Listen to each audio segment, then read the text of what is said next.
पृथ्वीचा अंत जवळ आलाय. सावधान, मुंबई लवकरच बुडणार. शास्त्रज्ञांचा नेमका इशारा काय? मुंबईकरांनो, जागे व्हा. समुद्राच्या या खवळणाऱ्या लाटा तुम्हाला गिळून टाकणार आहेत. कारण 7 बेटांनी तयार झालेली मुंबई आता पुन्हा एकदा पाण्याखाली जाणार आहे. कारण मुंबई लवकरच बुडणार आहे हा इशारा दिलाय मॅगिल विद्यापीठाच्या अभ्यासकांनी.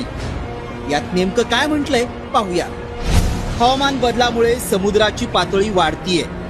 मुंबईसह किनारपट्टीवरील शहरांना हवामान बदलाचा फटका बसतोय. पेट्रोल डिझेलच्या अतिवापरानं हिमनग वितळण्याची शक्यता आहे. समुद्राची पातळी 0.5 मीटर झाल्यास 30 लाख इमारती बुडतील.